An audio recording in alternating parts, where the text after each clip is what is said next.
Okay, let's get started. Welcome. Thank you so much for joining me. My name is Laura Winnie, and I'm the Education and Community Engagement Coordinator for DuPage County Animal Services.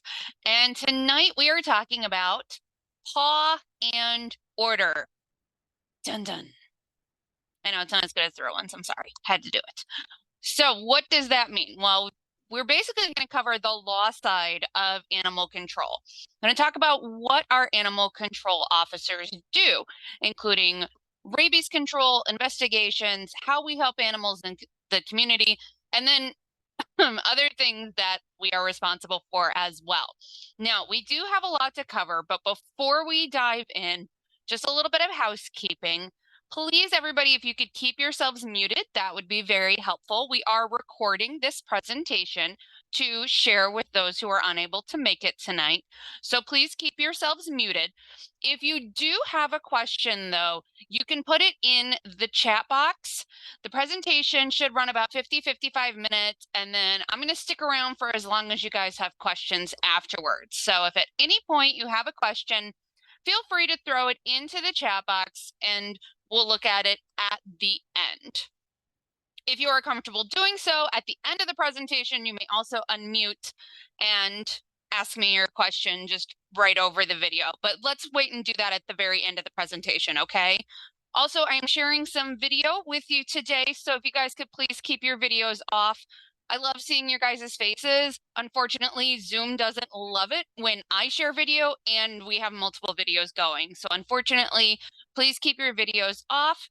And like I said, if you do have a question, throw it in the chat box. For those of you unfamiliar with where that chat box is, I just threw a link to our program survey into the chat box. And feel free to fill this out. I mean, you could do it now if you wanted to. The introduction has been pretty awesome, so you're welcome to survey me now. But really, at the end, we love to get everybody's feedback on what they're interested in learning about, right? You guys are our audience. We want to know what you want to learn about. And we would just love to hear how we're doing and how we can continue to improve. So that chat box is there. It's got the link, and I will hopefully remember at the end of the presentation to remind you about filling out that survey. So housekeeping stuff out of the way. Let's get started.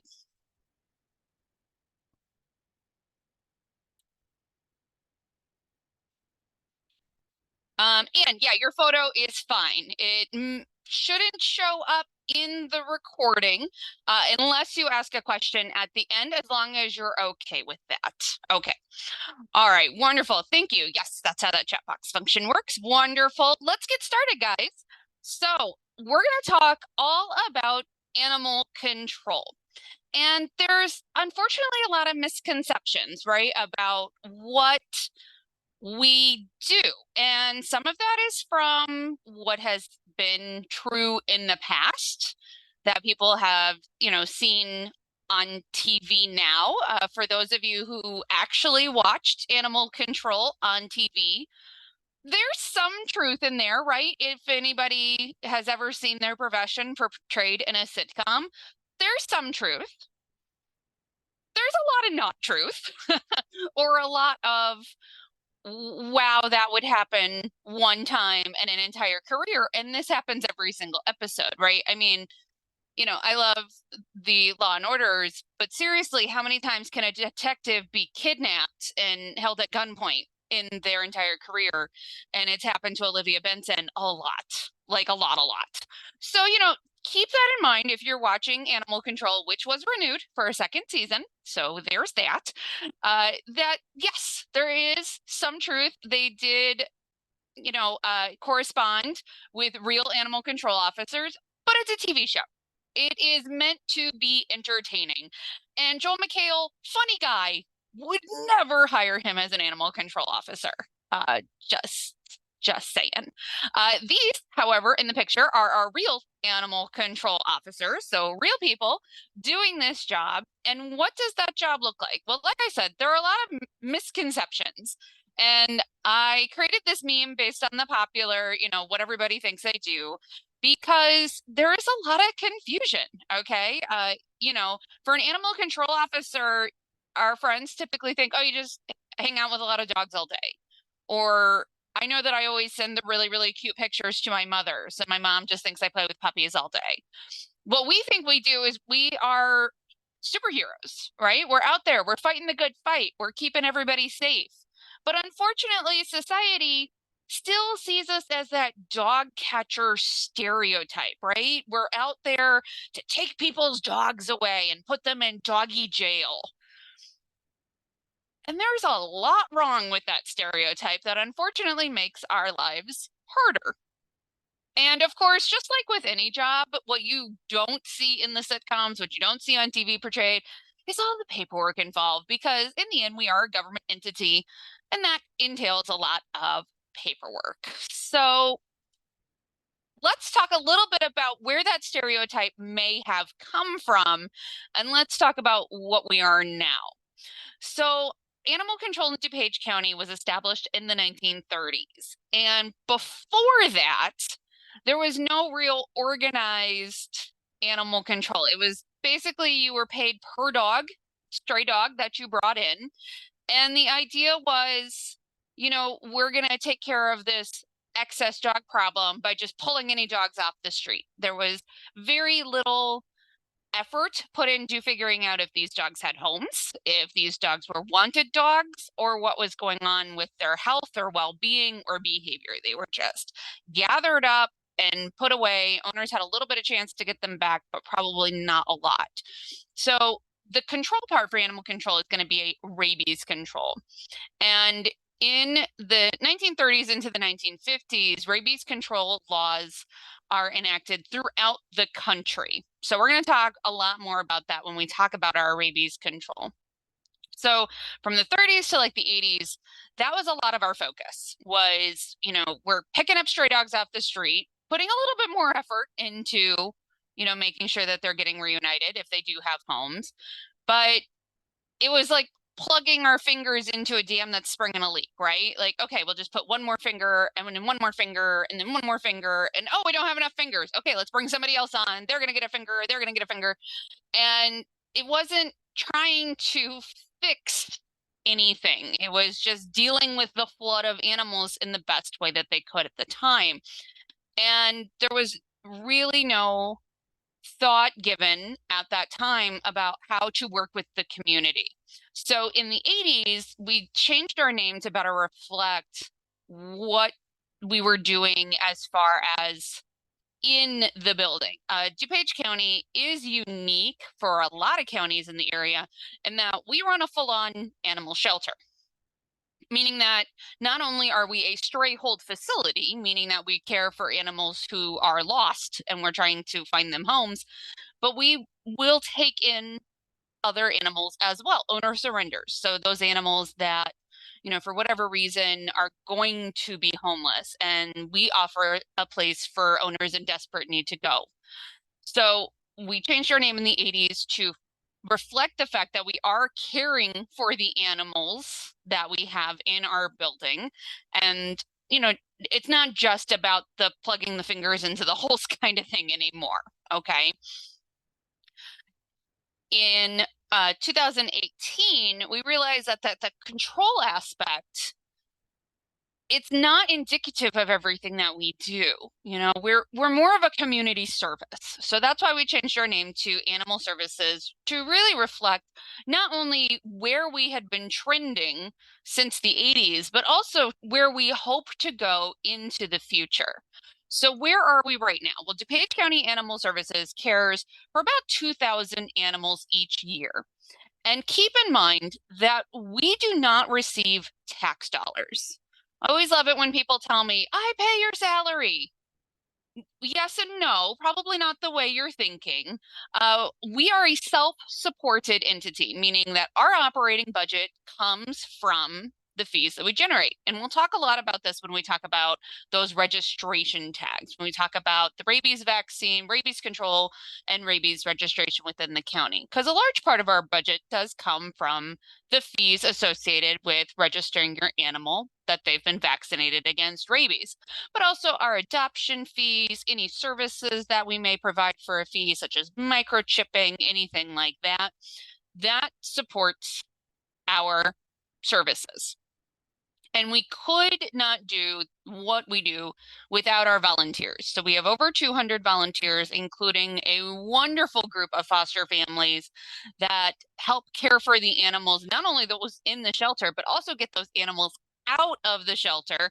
And I'm not kidding, I literally have an entire presentation about how awesome fostering is and how great it is to get these animals out of a shelter environment and into a home environment, and all the benefits, not only to the animals, but to the fosters, and then, of course, to the shelter as well. So we definitely couldn't do all that we do without our wonderful, wonderful volunteers helping us fight that good fight.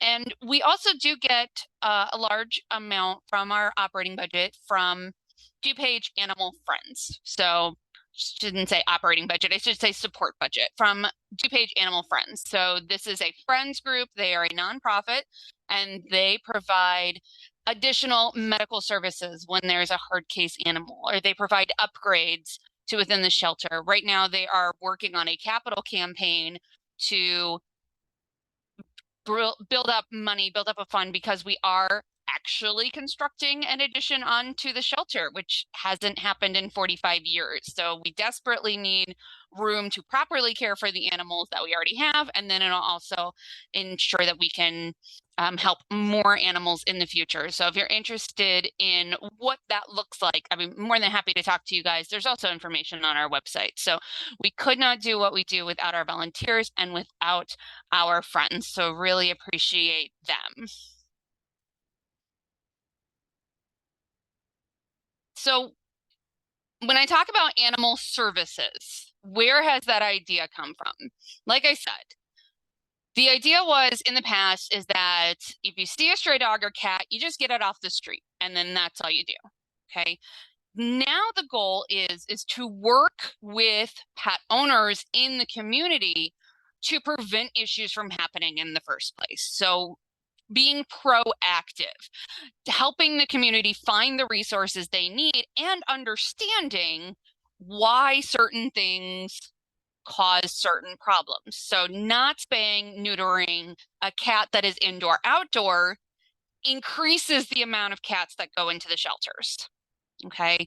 And our goal is to really work with our community, because we want every animal to be in a happy, loving home. That's our goal. We would love to be empty. It would be absolutely fabulous. And our animal control officers work really hard when there's a safety situation to work with the owners to come up with the best possible solutions where everybody feels safe and comfortable in their home.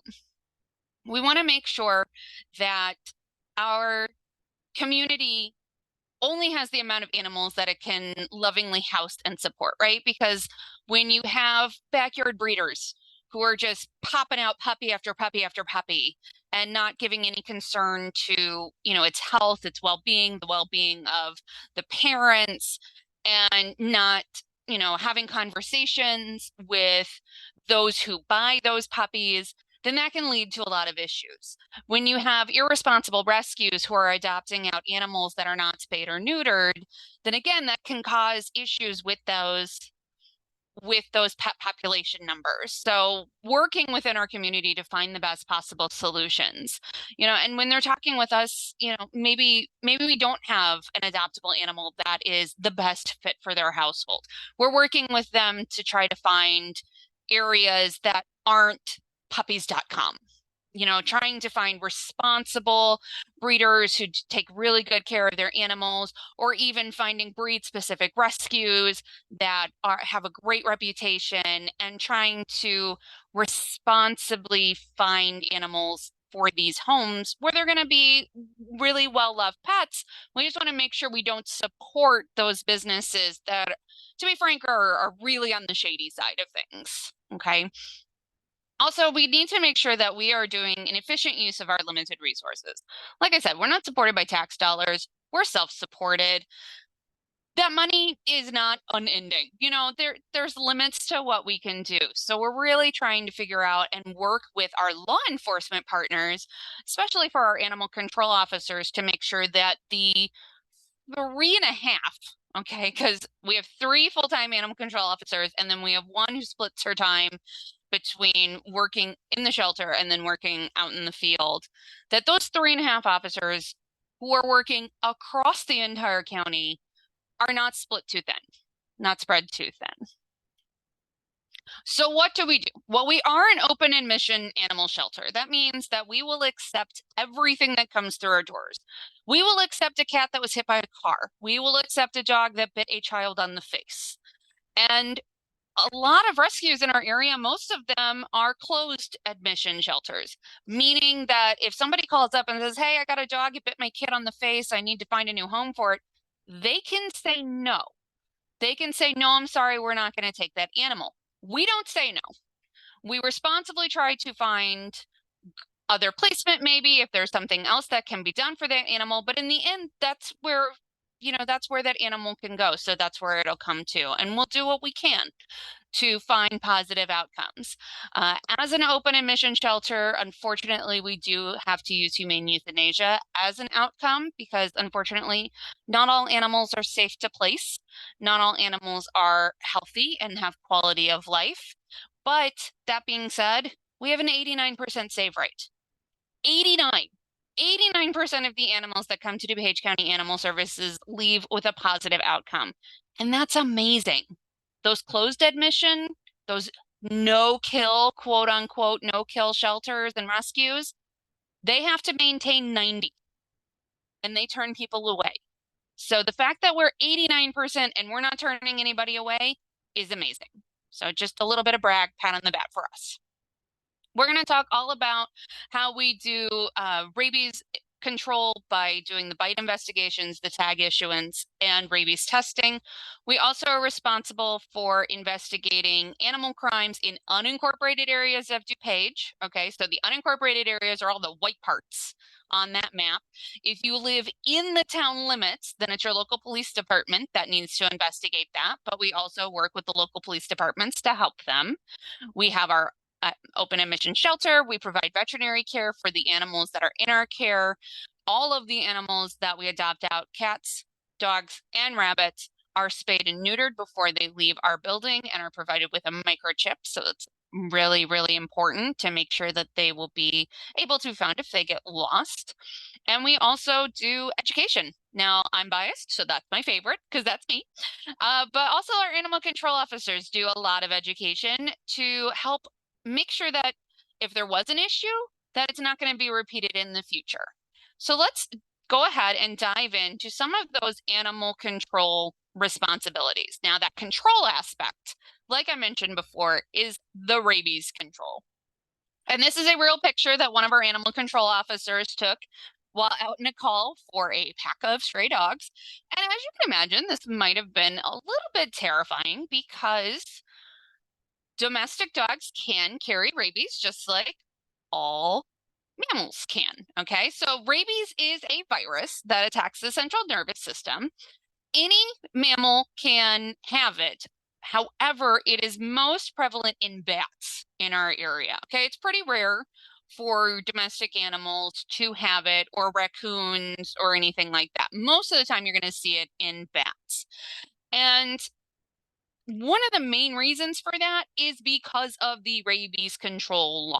Okay, the rabies control law means that all domestic animals, cats, dogs, and it's also recommended for ferrets, are being vaccinated against rabies to create that barrier between, a dog interacting with a wild animal and then coming into the home and interacting with a human. So unfortunately, I believe it was about a year ago, there was a death in a human person by rabies, not in our county. I believe it was up in Lake County, and it was caused by a bat bite. A gentleman was in his home. He was asleep. He woke up. There was a bat. They caught the bat. They tested the bat, came back positive for rabies. The gentleman refused treatment. So I'm not sure what the idea was or what the thought process was there, because rabies is treatable before symptoms appear. So that's why we test bats found in homes or bats that have come in contact with humans or domestic animals, because we want to find out if they have rabies before those symptoms appear. Because once symptoms appear, rabies is almost always fatal. And when I say almost always, I mean 99.99%. It's almost as certain as death and taxes as you can get with a rabies infection. So there is some confusion for people when they understand, oh, well, wildlife has rabies, but my pets never go outside. Or, they're always on a leash, so they never encounter wildlife. Well, that's awesome. But unfortunately, nature doesn't always stay where we tell it to. And especially bats find their ways into our homes. So even if you have a pet that never goes outside, if you have an indoor only cat, that's awesome. You still want to get them vaccinated against rabies. Because I don't know about you, but if I had a bat flying around my home, the first thing my cat would do would be to try to take it down. And while she was taking it down, it might bite her. Okay, so absolutely want to make sure that our indoor pets are vaccinated as well. We also want to make sure that we are not interacting with wildlife. So don't encourage your pets to go after wildlife. Tell your kids hands off. If it doesn't belong to you, don't touch it. We don't own wildlife. It's not our pets. We don't touch it. And if you see an animal that's displaying symptoms that are a little weird, absolutely call somebody to ask them questions about that, because it can spread. And we want to make sure if an animal is sick, even if it's not with rabies. If you see a raccoon that's acting weird, we'll talk a little bit more about that in a minute. We want to make sure that they're not spreading disease to other animals. So absolutely call us in. Now, where does the registration thing come in? Well, we all know that rabies vaccines are required by law, okay? The registration is basically your signal to the world and to us, the authority, although I hate to say it like that, is that you have complied with that rabies vaccine law, okay? And yes, there is a fee for that tag, but it's not just paying for the little piece of metal that you put on your animal's collar, okay? It pays for our animal control officers to make sure that the pets in DuPage are vaccinated. Because if your kid is playing with a neighbor dog, don't you want to know that that neighbor dog is vaccinated against rabies? If you have, if you've ever lost an animal, the rabies tag pays for the shelter where they hang out while they wait for you to come and get them. Okay, so that registration fee provides so much to helping homeless pets, including investigating when things go wrong. So let's talk a little bit about the types of investigations we have. There are several that our animal control officers are responsible for.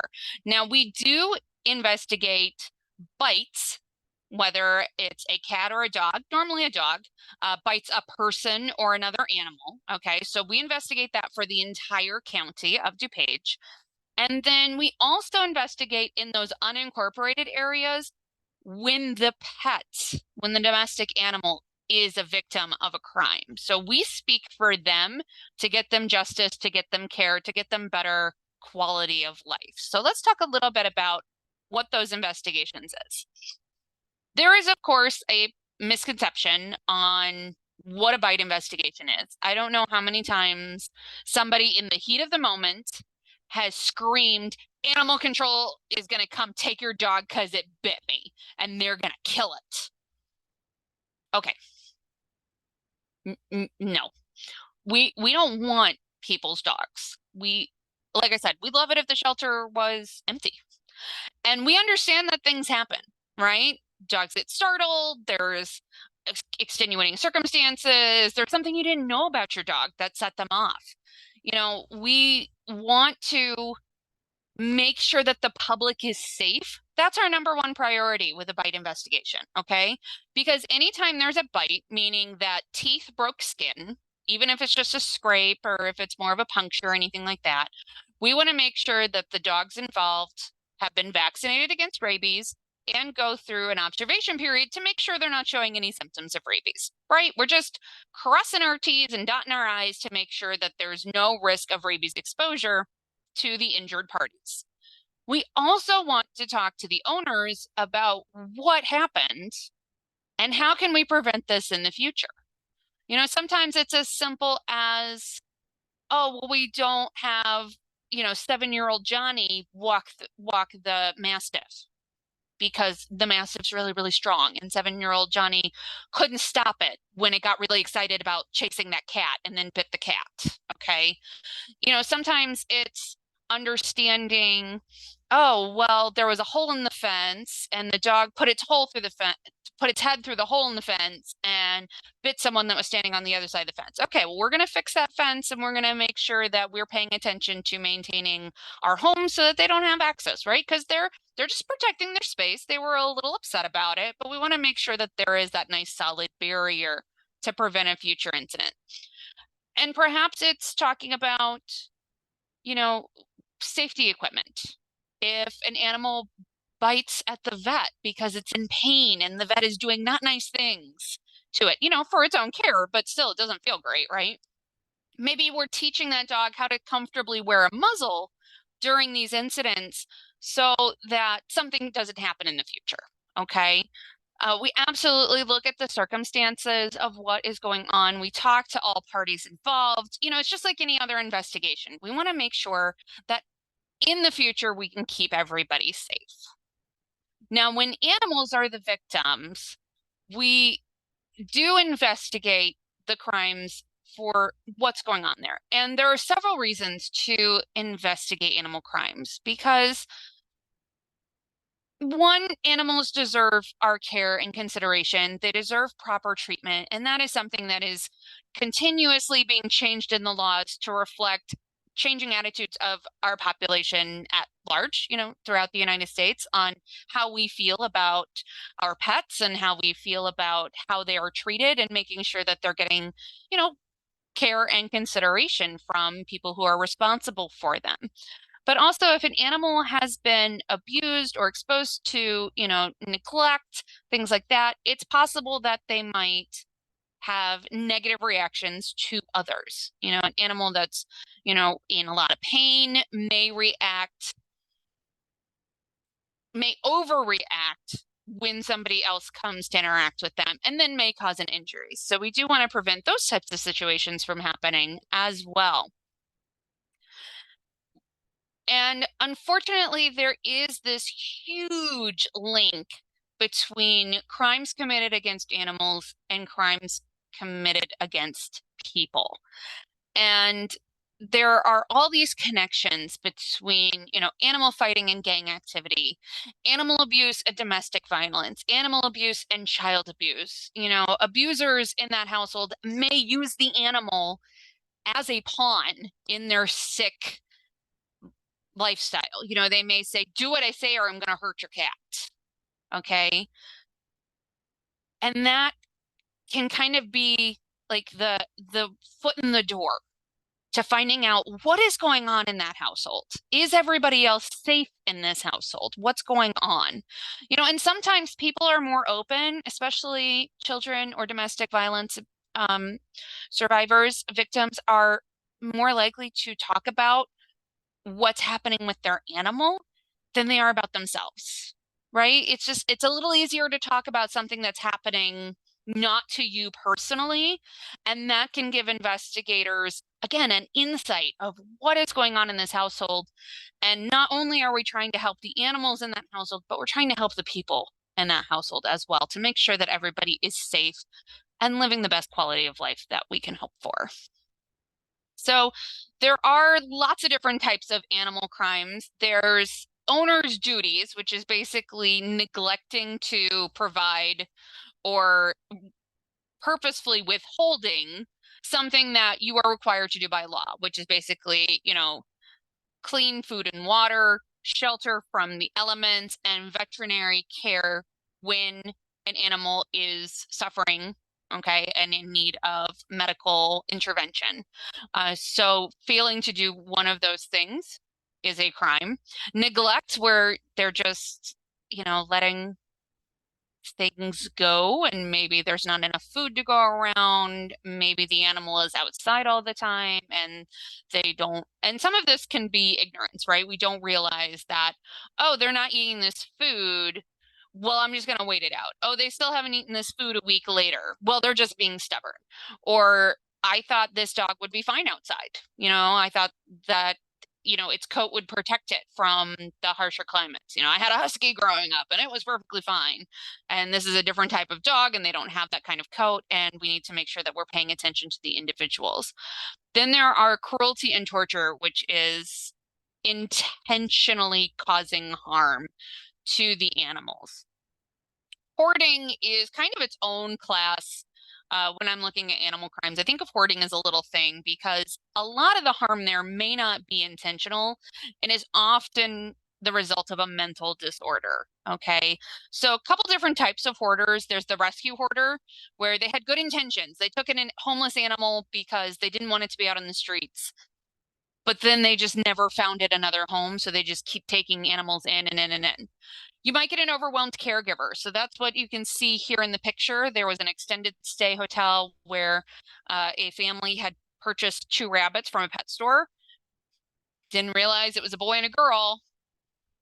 Didn't take long. A couple months later, we had dozens of rabbits living in one room. And they just, they get embarrassed. They don't know what to do. They're embarrassed about the state that they're living in. They don't want to get in trouble, right? And they don't want, their animals to be harmed. They typically do care for the animals. They care about their well-being. And they're worried about talking to the authorities because they're not sure, like, oh, are we just going to take them all in and euthanize all of them just because we don't have enough space at the shelter?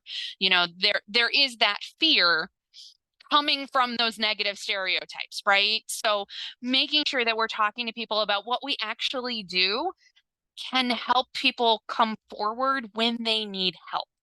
So that is one of the biggest reasons I do webinars like this, is I want people to know that they can come to us for resources and for help. The exploiter hoarder is a different scenario, very rare. You don't typically see those. And that's where they don't have an emotional bond with the animals at all. They don't care about the well-being of the animals. And there's a lot of other stuff going on there.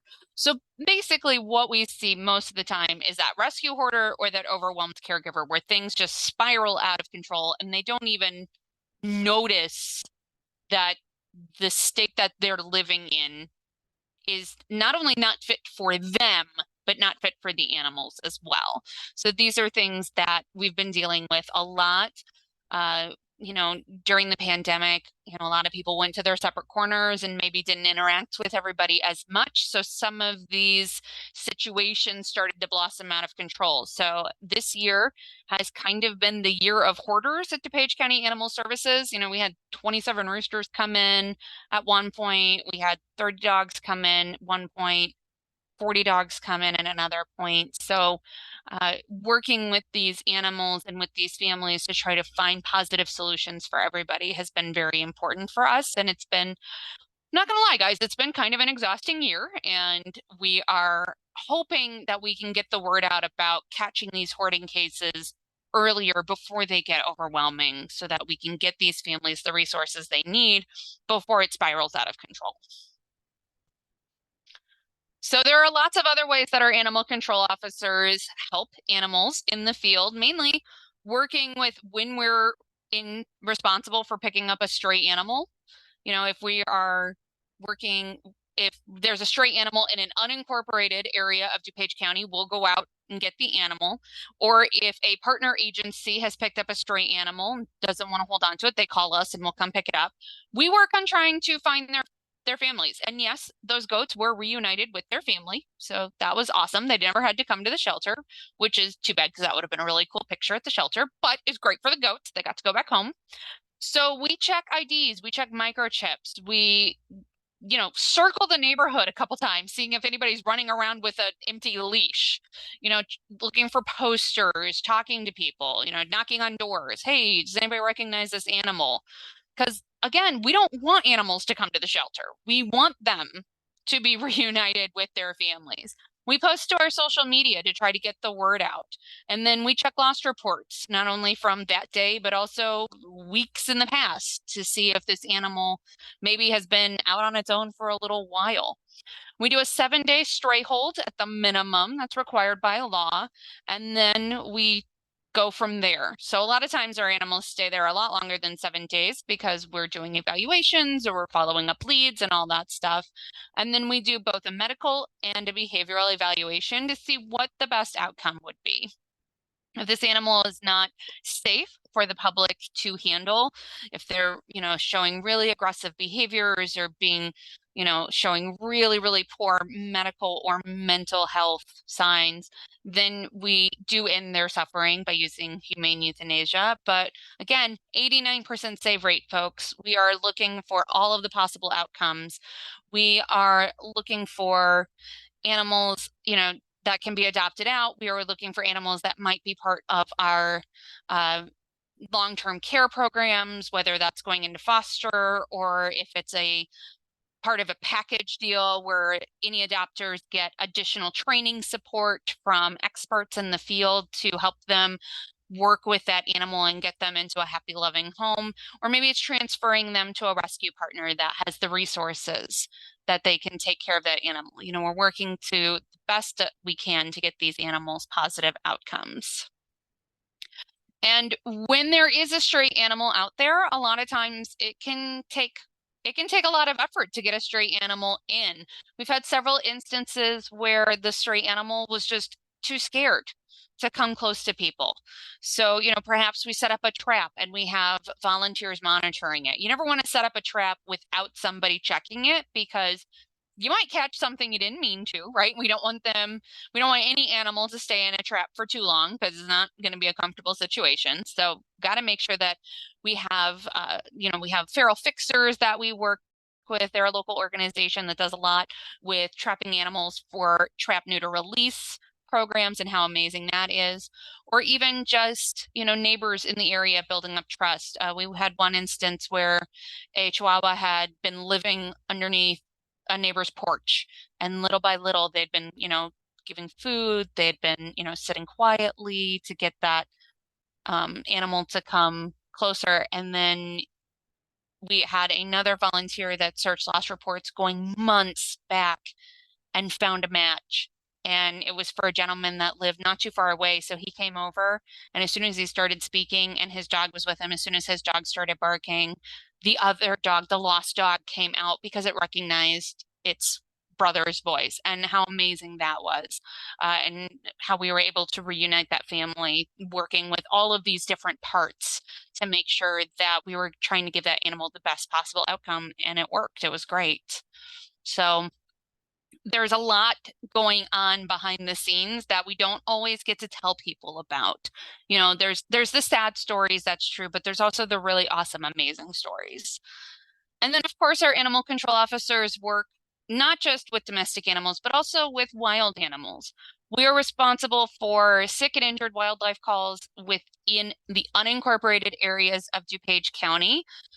We are not magic. We cannot typically catch a healthy mobile wild animal. So if it's immobilized, trapped, or just, not moving for whatever reason, then we can help. We do not set traps for wild animals because I may have mentioned there's 3.5 officers. So you need to be able to check those traps regularly. So we do have resources that people can contact for something outside of that. We also work strictly with those animals that have been in the living quarters of a home. So if you have an animal that's in like a window well or a shed or your attic, places where they've just, oh, nobody's living here, I'll move in. That's something that a professional wildlife trapper can help you with. That's not something that we have the resources to be able to go out for, but we are always happy to give you resources on how to prevent something like that from happening in the future, and also to ask those animals to move along on their own.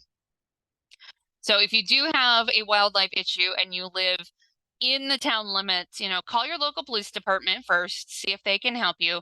If not, feel free to give us a call and we're happy to give you resources, even though we can't come out unless your local PD calls us. That's how it works. They have to call us in if they have a tough case.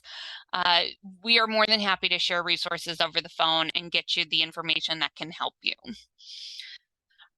we will sometimes call ourselves glorified babysitters because we'll get called out for a lot of baby calls. And I get it, baby animals are adorable and people really, really pay attention and they worry. I mean, we're a community of animal lovers, right? And what's not to love about an amazing little box of raccoons? So we had an instance where Mama Raccoon unfortunately chose a poor place to have her babies, and the homeowner removed the babies.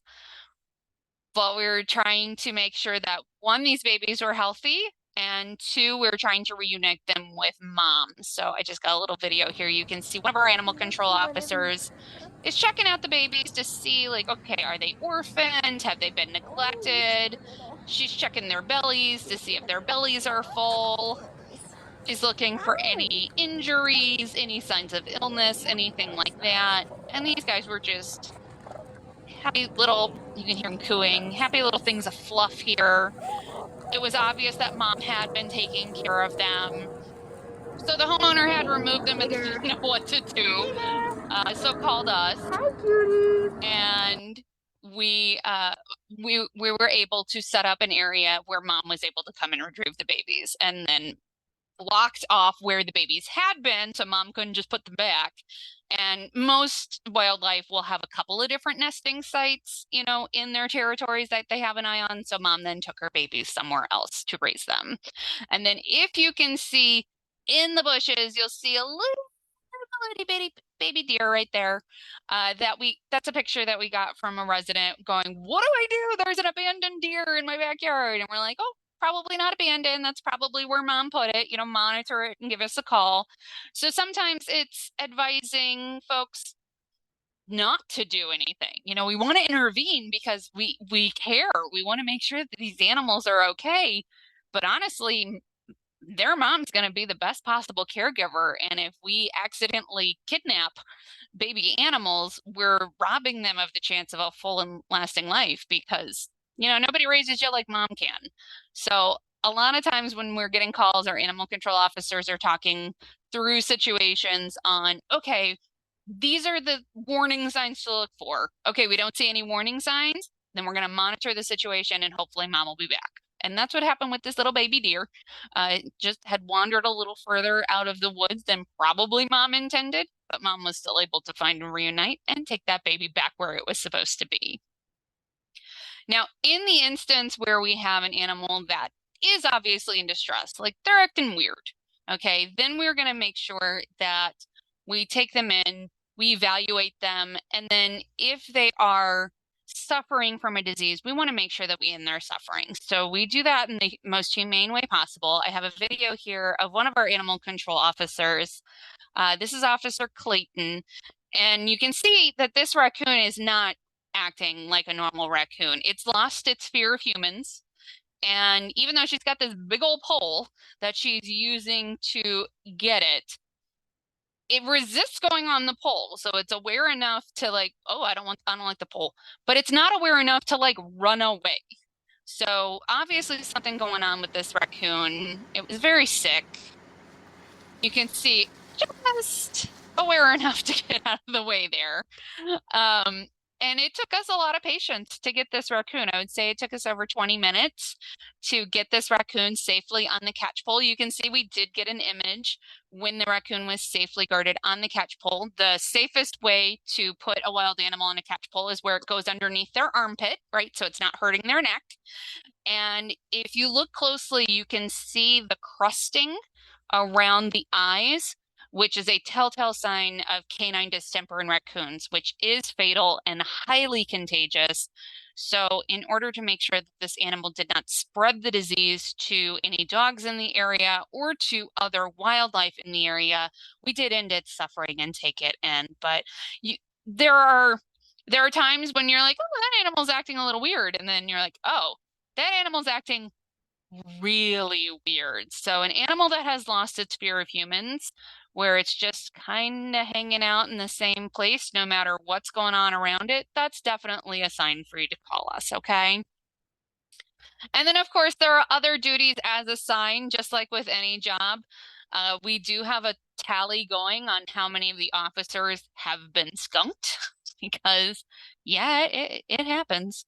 And it's not always super pleasant, but you can see, I mean, I think skunks are adorable. And yeah, they have an amazing defense mechanism there that keeps them safe. But unfortunately, they get caught, they get hurt, they get injured, they get sick, just like other wild animals.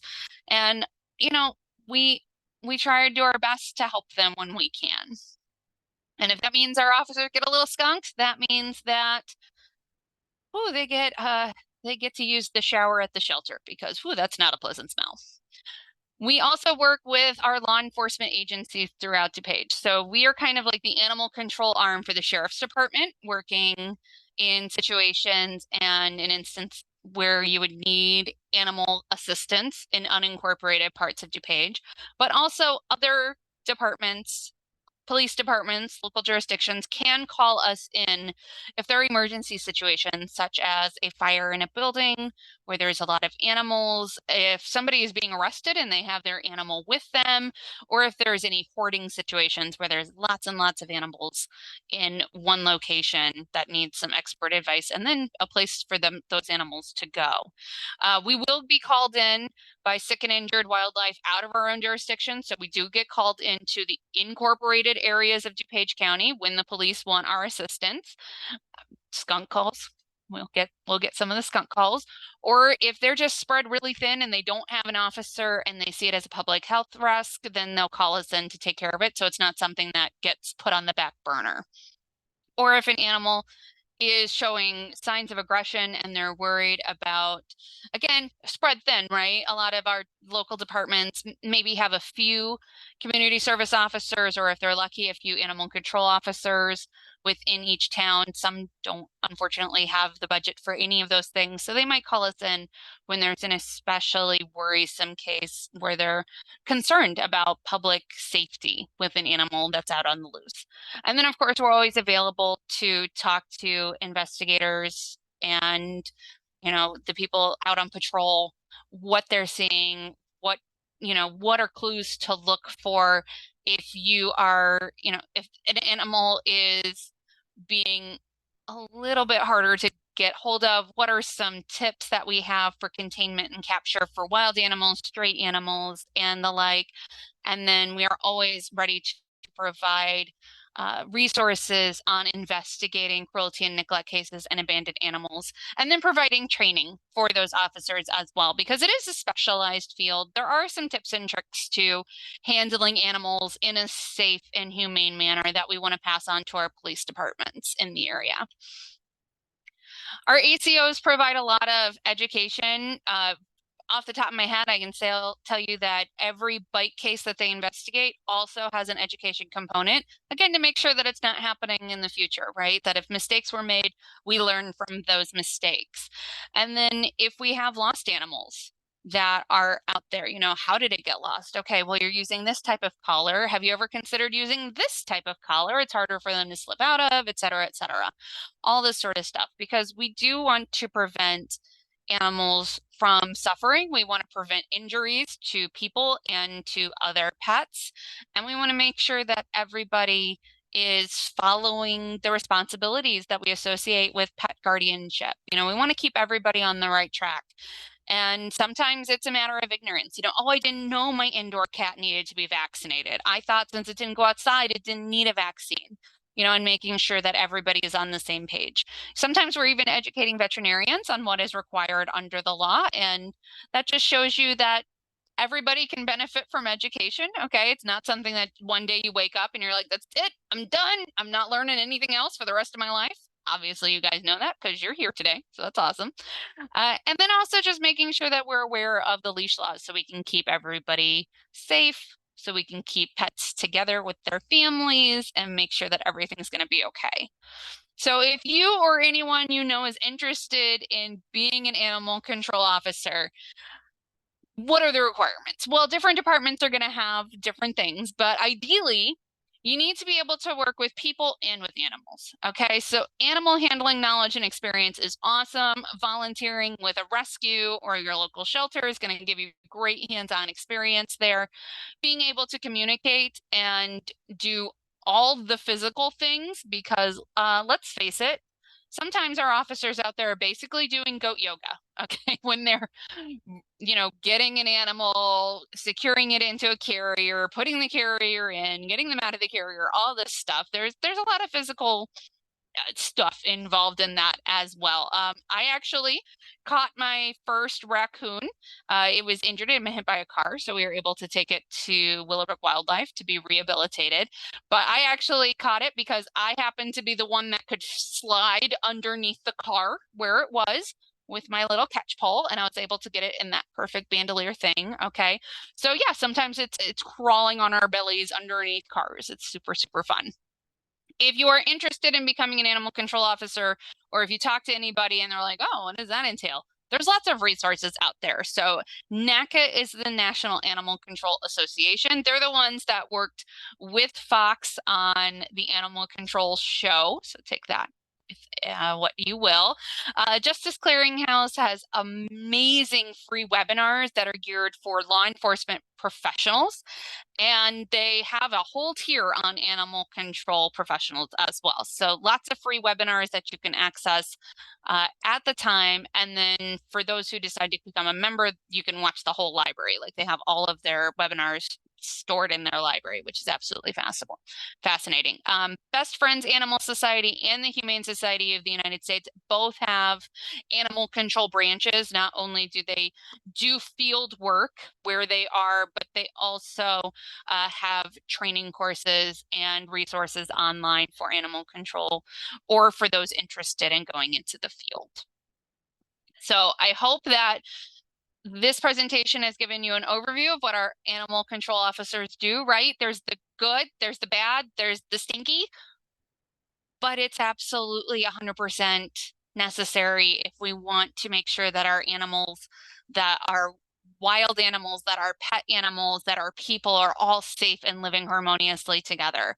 So please, if you're talking to somebody in the future, try to help me spread the word. We are not the dog catchers, right? We are not that fat buffoon from Homeward Bound, with a net running around trying to catch a cat. Okay. We are people who are very passionate about helping animals, but also about helping the people who care about animals and making sure that everybody is living their best possible life. So thank you so much for being with me here today.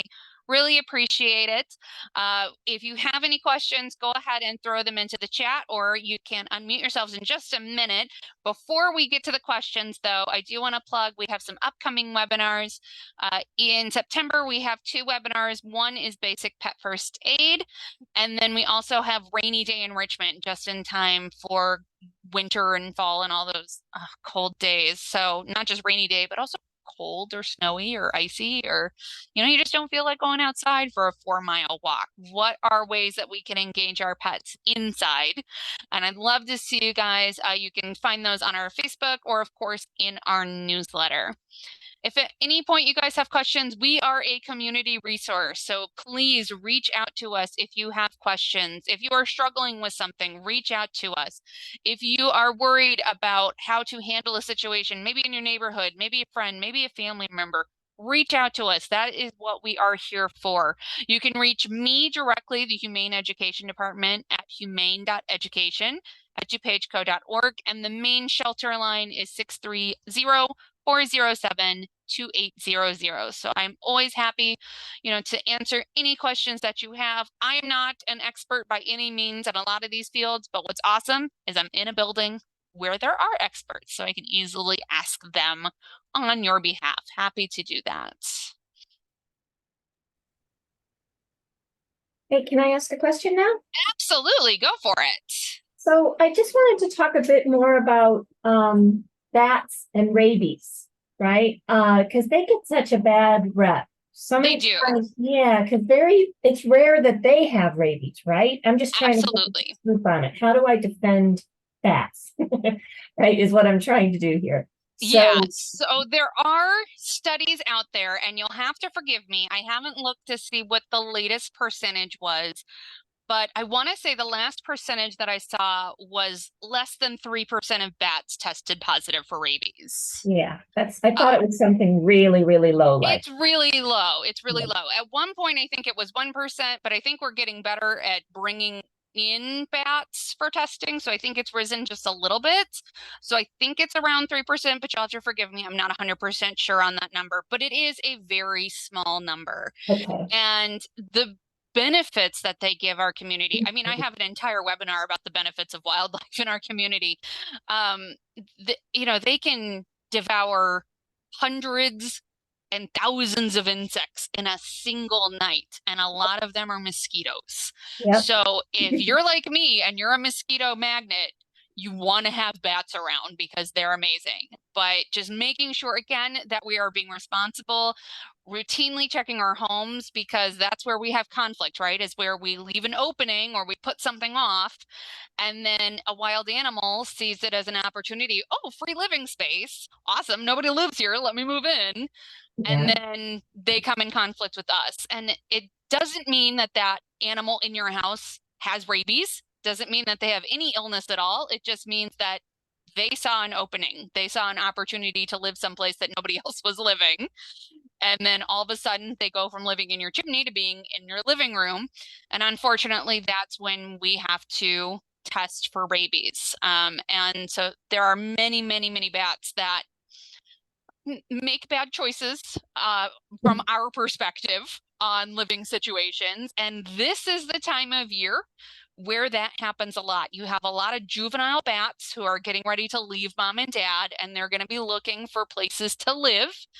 And let's face it, teenagers of all species are not the smartest and don't make necessarily the best decisions. So August and September, that's when you see a lot of bats moving into chimneys that aren't capped, attics that have gaps in the siding or in the soffitting, moving into our garages, moving into our sheds that we don't use. And then, unfortunately, that conflict with being in a space that we consider ours causes them to get that bad reputation, because then humans then feel the need to absolutely intervene and do something about it, when a little bit of preventative maintenance could have stopped that conflict from happening in the first place. So wildlifeillinois.org has amazing resources for preventing conflict with wildlife, and I highly recommend everybody check them out. Yeah. I think it's also part of the issue is that if they're not feeling well, they're going to make bad decisions as well. Like rabies Yes, impacts the brain. So if we're coming in absolutely. contact with them, there's a good chance. So if the percentage of bats that are tested, if the percentage goes up, right, it could just be Mm-hmm. we're only finding the ones that have it because they're Yes. making those bad choices. Yeah. And that's very possible. There's no way for us to know Yeah. if the percentage is indicative of the entire population, right? Because we're only know what the percentages of the ones we test. And so those are the ones that get into spaces with us. Or in the instance of one case a couple months back where a dog flew through the air and got a bat midair when it was Oh, outside. And then they're worried that the bat bit the dog, because of course it would. It was being attacked midair by a ginormous hairy beast. So um, that was a very unusual story, but did happen. And again, we don't know if that, and of course that bat was negative. It wasn't a risk at all, but we don't know if all the bats that are, doing their own bat thing and never come in contact with people, is their percent 3%? Is that indicative of the wild population, or is it 0.3% of the wild population? And as you're saying, the ones who are infected possibly are making even worse choices than the ones who are healthy. That's just not, unfortunately, something that we will be able to know. yeah. That's impressive dog to be Yeah. able to snatch that Yeah. out of the air. Yeah, that was Yeah. insane when they told me that. I was like, the Yeah. duck did what now? And I think that might have been one of those juvenile bats making a bad choice, maybe coming a little bit too low to the ground or Yeah. something like that. Wow, I would have liked to have seen that. That would have been Mm, impressive. Yeah. Well, my only other question, I've been working with Laura, the director, hmm about some grant writing. Um, you talked about how there have been more hoarding situations since COVID. Do you think that could be the basis of fundraising from grants that support COVID impacts? Possibly. I mean, I don't Yeah. know that we'll ever know for sure if that's what caused these hoarding situations, right? I mean, Oh, okay. it's kind of my perspective as an outsider looking in, like, oh, well, we all isolated quite a bit. It's possible that mental illness deteriorated Yeah. in multiple facets, and now we're, shoveling through the consequences of that now. But I'm not sure that there's been any significant studies that have actually looked into COVID's Oh, effect on animal hoarding. If there have been, that would be uh, something that you could definitely use for the basis of a grant, but I'm not quite sure what that would look like. It's something you might want to talk to Laura about, but that's something that we've had casual conversations at the shelter about, like, why are there so many hoarding cases in 2023? What happened? And of yeah. course, the big thing that affected the entire country was COVID. So it may be a cause and effect. It may be casually linked, or it might just be people Coincidence. are it might be coincidence. People may just be more aware of situations like this due to shows like Hoarders. And so they just happen to be more on the lookout. Yeah. That would be an Yeah, interesting study, though. it To- would be, yes. yeah. Well, those are my two questions. Lori, I hope I'm not taking up too much time if you have No questions. worries. No worries. Wonderful. Are there any other questions? Thank you. All right, wonderful, guys. Again, if you have questions, feel free to reach out. You can always reach us at the shelter. We're happy to help, okay? Have a great rest of your night. Thank you so much. Thank you. Bye.